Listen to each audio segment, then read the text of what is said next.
My name is Pat Hallahan, and I started working in the School of Adult Retraining in 1970. And I'm with Jim Gretes, who was the chairperson at that time. But Jim's history goes back, I believe, to 1962, when it was called the Canadian Vocational Training Program and was operated by the Windsor Board. But I was never really clear about how you actually started in that program.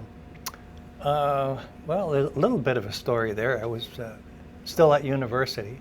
My father had just passed away, and I was talking to Bob Brace, who was still in university also, and saying, you know, I should look for some work, help out with the family expenses.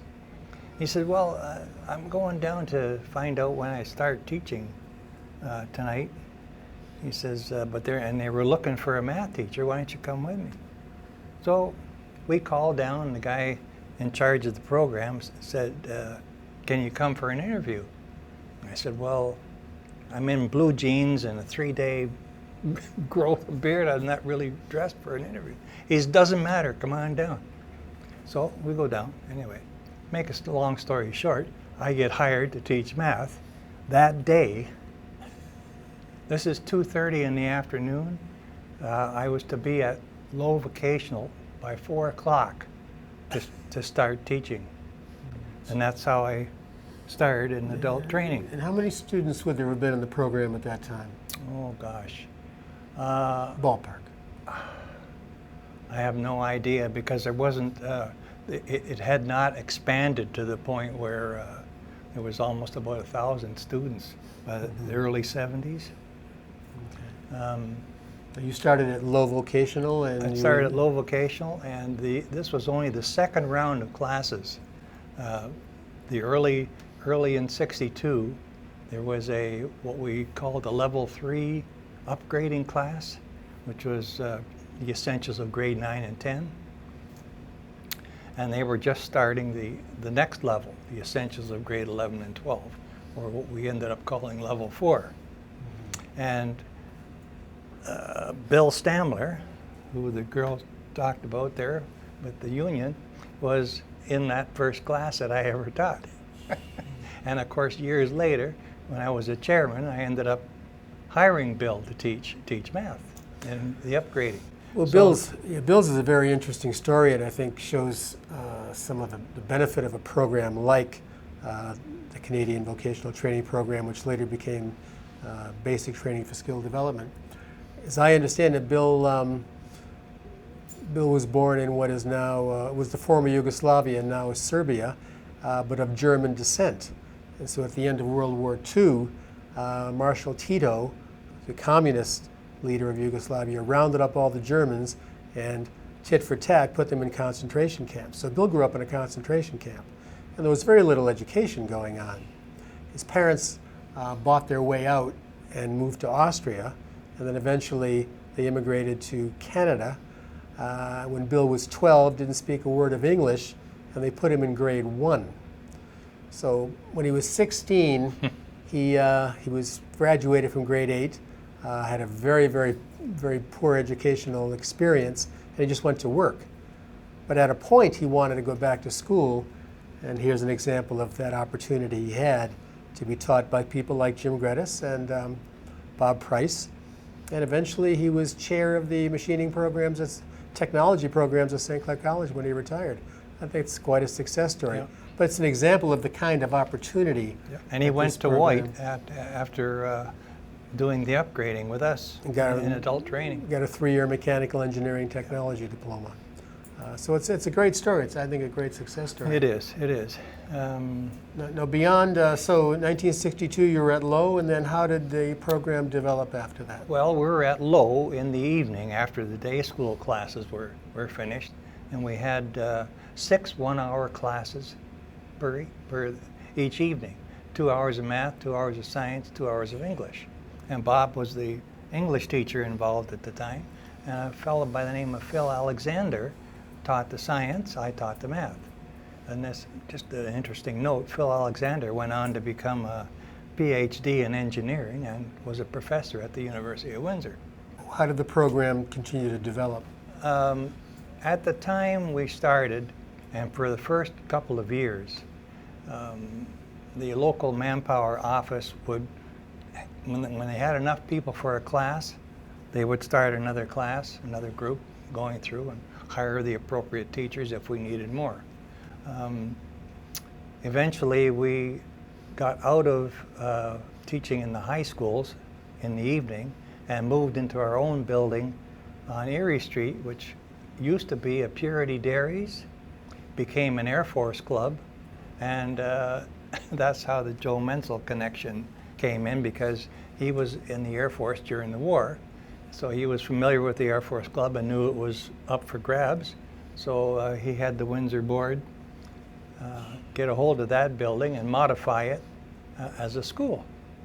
So that's how we ended up on Erie Street. 437 Erie Street East was the address.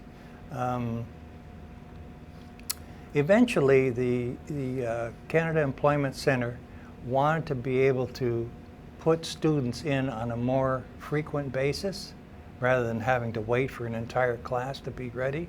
So we worked out a system that broke everything down into 8-week units. So we were able to take students every 8 weeks. And that's how that worked for quite a while.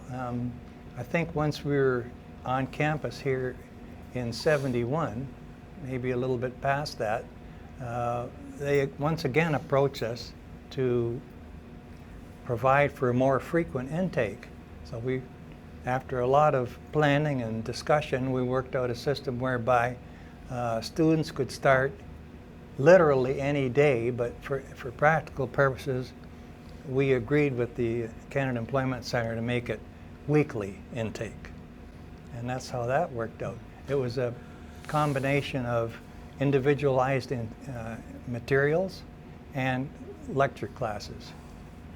Can you talk about the transition from being affiliated with the Windsor Board of Education and then connecting with St. Clair College? Yes, from the beginning we were administered by the Windsor Board of Education. Eventually, though, there was a movement across the province to have all retraining programs join with the college system, college by college, program by program. We were one of the last to join, I think, St. Clair. I guess it'd be 1969 approximately. There were some discussions going between us and the college. And at the time, Dr. Quittenden said, well, we got so many growing pains, we're really not in good enough shape to talk about amalgamation at this point. Well, then we went with the ministry and got permission and the funding to get our own building. It was about $1 million. Well, suddenly we got a call back from Dr. Quittenden saying he was now take $1 million. Now he was interested in talking about amalgamation. So the amalgamation did occur on July 1st, 1970, and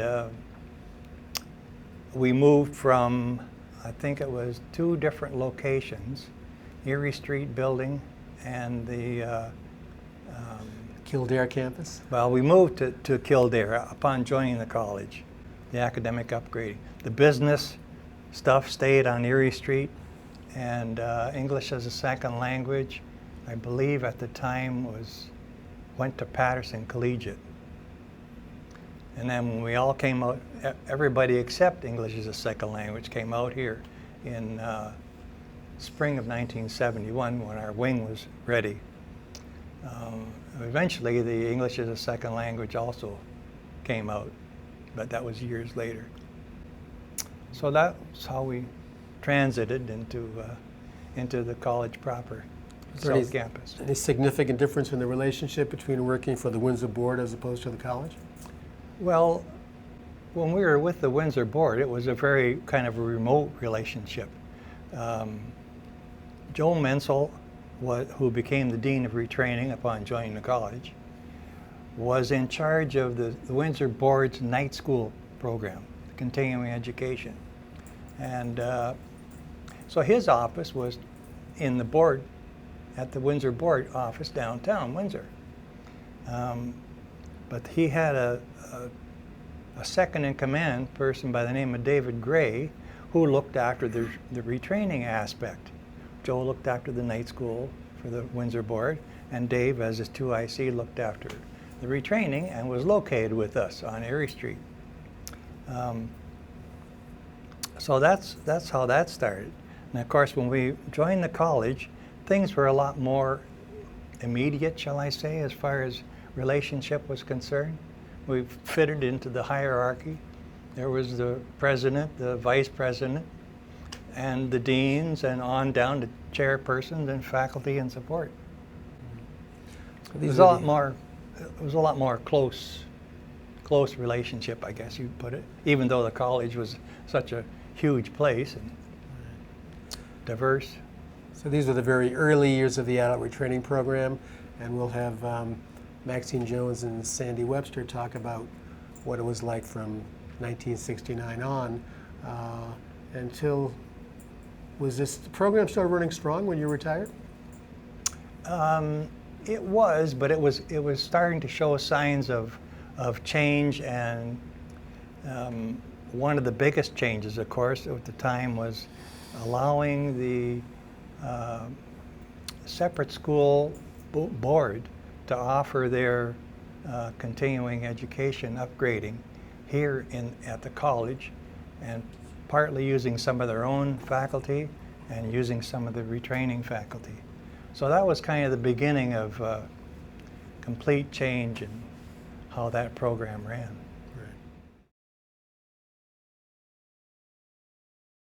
Okay, well, my name is Maxine Jones, and I've been retired 20 years, having taught English and a few other subjects during my 30-some years experience here.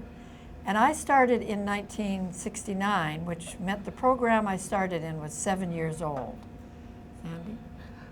I'm Sandi Webster, and I've been retired 5 years. After working for the college for 40 years, I started as support staff, then did quite a long term as faculty, and my years before retirement were as director of HR. The Adult Retraining Program was a condensed version of high school, and students came primarily because they were unemployed to upgrade their educational levels so that they could get into post-secondary. And I taught in that program for many years. I was actually a student in that program before I started to work for the Windsor board, which then the program was taken over by St. Clair. I was unemployed, and I went into the program, took some upgrading, the secretarial program, and then was hired by the board at that time as a secretary. And this is a good point to say what an excellent program it was. It was 16 weeks per high school year, was very intense. They got an awful lot of high quality instruction and information. And anytime we talk about those days, we talk about the quality of the students, which is extremely high. There were sort of two streams.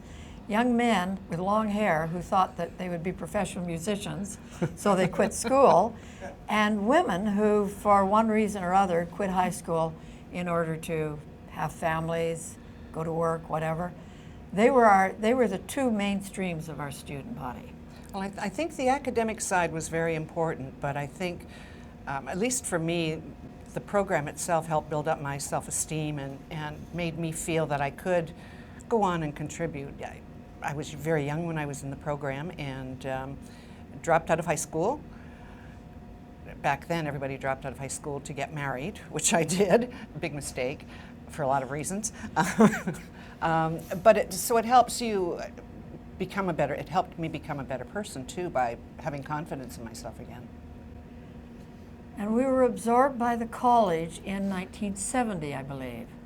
And there was an awful lot of tension, a lot of misunderstandings, but a wonderful college president in Dr. Richard Quittenton, who is a very eccentric but lovable person, and he made real efforts to understand the program, because most of the post-secondary that was in existence looked down upon us very unfavorably, and he went to a lot of trouble to understand the program and value it.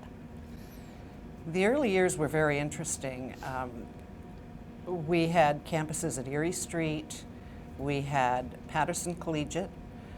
We moved to, some of us moved to the bus barns on Kildare campus, which was the bus barns. It was very noisy. They were actually repaired the buses beneath the classrooms. So you could always hear this clanking, and the odd swear word would come drifting up through the floor. Smell the gasoline, that's right. And I worked for Jim then. I was his secretary, and when he had to place a long distance call, we always used to have to time it between the trains that would go by every day and blow their loud whistle. So it was quite an experience. But they were great days there. A lot of people went on from there too to the college. They were great days, but 1970, October was one of them. And when the War Measures Act was enacted, a whole bunch of our students didn't show up for class the next day. They had been scooped under that legislation, which was pretty widespread, and were being examined for marijuana content. That was one of the things we coped with in those days. I remember the experience when we moved out to South Campus for our students. Which was what year, do you remember? 71. 71 Was we it- came to South Campus? Because we joined St. Clair July 1st, 70. Right.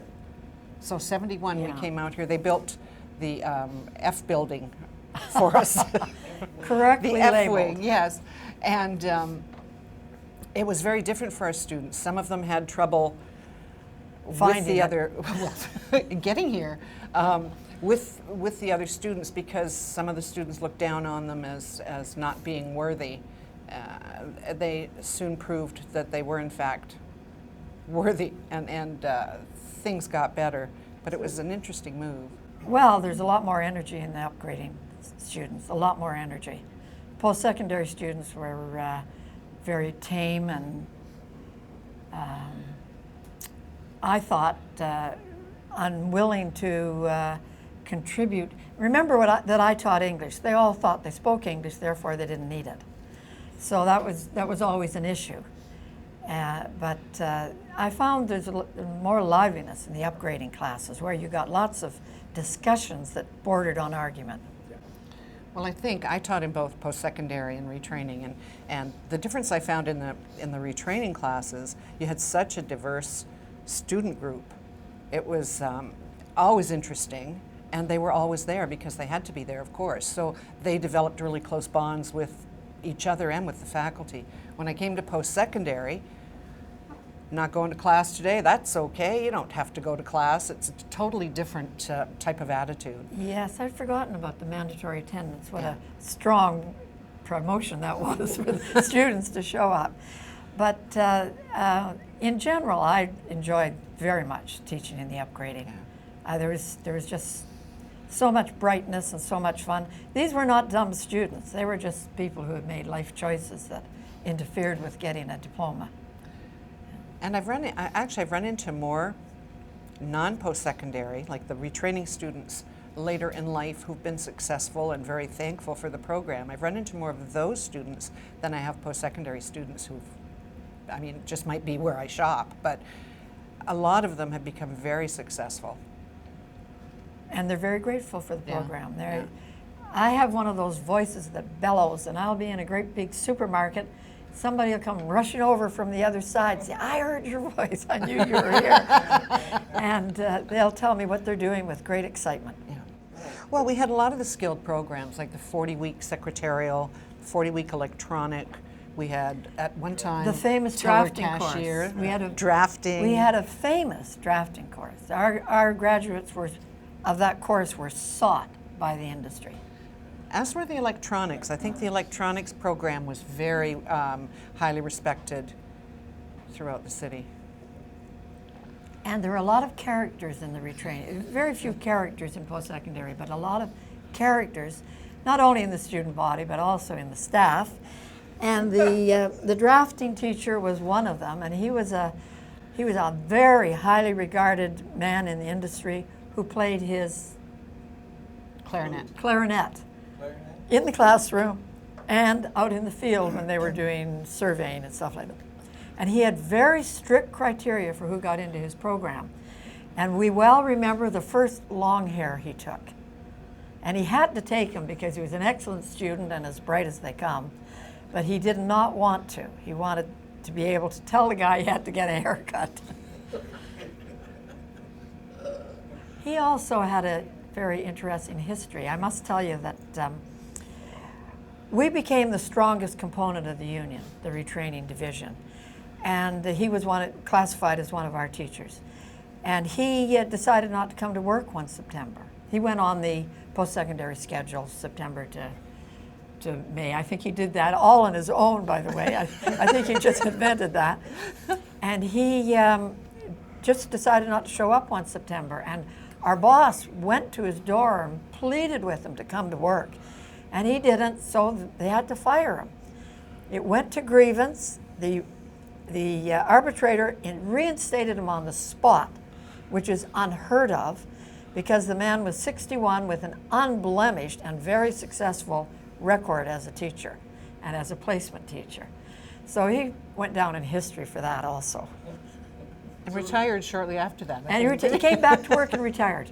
I went on to the Ontario Labour Relations Board and on to something else, the name of which escapes me, but was supposed to resolve all the issues with technical training in Ontario. It didn't live very long.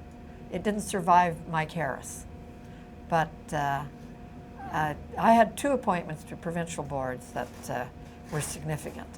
Margot Guerin? Margot Guerin left us and went to universities in Detroit, Bank and then university. But Margot told me a very interesting story. She was the assistant to the academic vice president at, somebody help me out, it's Oakland University. And I asked her immediately, is she on track to become the vice president? She said, no, that's not how they do things there. That wasn't going to happen. Though she had her doctorate and everything. She was as well qualified as the person who was the vice president, but she said that's not how they hire. Interesting, eh? Woodrow Wilson Scholar. Margot? Margot. At University of Windsor? Windsor, yep. I did not know that. No. Did we ever have any Rhodes people on our staff? Jean Simmons went on to do some. Well, Jean always was the very bright light among all of us. She taught English, and she was very English accent and very snappy, energetic teacher. And the students didn't know whether to love her or hate her, but they all learned with her. They all speak of her very fondly.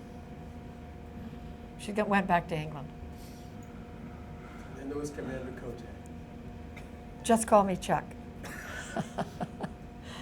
We had a lot of folks who had a varied career before they went into teaching. For example, I came from newspaper.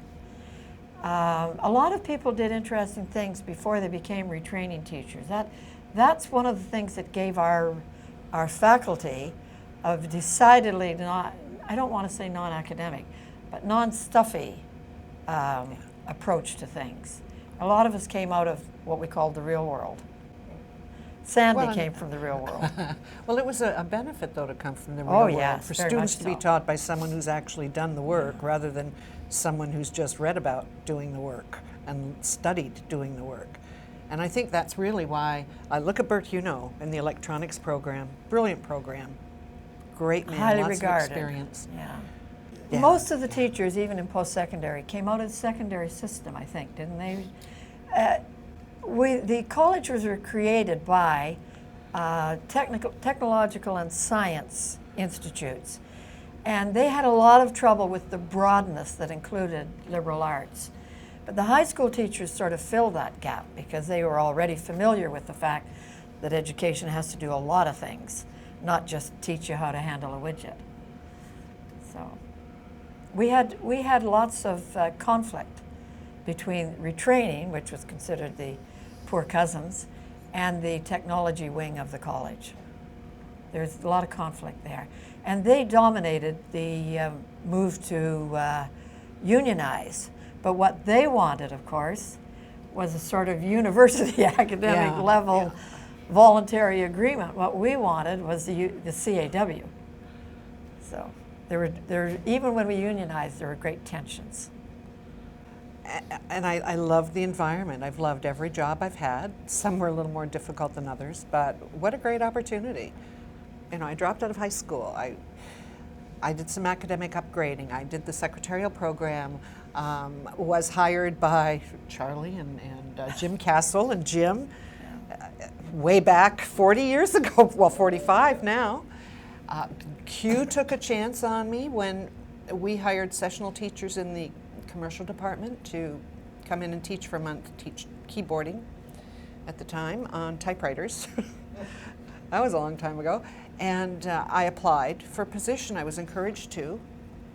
Why not? They were hiring people with the same qualifications from outside. I applied, and it was Q on the Friday afternoon. Finally said, okay, you can do it on Monday. And I was the first support staff person who did that, who broke into faculty. Then I went back, then I taught again, and then of course there was the big rush led to reclassify faculty led by the union into from instructors to professors and to create full-time positions from sessional. It's been a great ride, and then John was the president when I became director of HR, so it's been a good ride. We really were a forerunner of this whole lifelong learning thing, whereas people within an employer are entitled to rise and improve themselves within the employment. There didn't used to be an awful lot of that. People forget that. There did not used to be a lot of movement up. No. It was movement out to go up. And so the retraining program, which we're most familiar with, was really a perfect example of how that could work. We had a lot of teachers we had one really prominent chair who came through our system and then went to post-secondary, then eventually became an administrator with the college. We had more of that than the other colleges did, I will tell you. My experience provincially taught me that more of that happened at St. Clair than elsewhere. Now it's almost a mandate for employers to improve the working conditions for people within. But it didn't used to be that way. You used to have to leave to get a better job. Well, and the college even offered the Brock degree programs here for staff. I mean, the college went a long way to help people as well. You know, giving them the opportunity and providing the education Didn't we offer Texas degrees there for a while too? Oh, that was when yeah. John Rouge? I was thinking of the sentence fragment guy, what's it, Roy Drew. Yes. Yeah. No, well, when their affiliation with the University of Yeah. Texas and all that with John Rouge and So the whole seamless rise within the college was much more prominent at St. Clair than at the other community colleges. I don't know why, frankly. I'm not able to point to anything that identifies why that was different. I saw an awful lot of the colleges in comparison when I became active with the union. And there many, many things happened at St. Clair long before they happened anywhere else. I gave Q a lot of that credit. He was a very flexible, open man, and you gave him a good idea, he said, we'll try it. Yeah. Wow. So he established that footwork for the college. Yeah. And then by the time we started trading in presidents, we had pretty well had a handle on it, and we could force it to happen. That's what it boiled down to. well, 40 years, and they've been good years.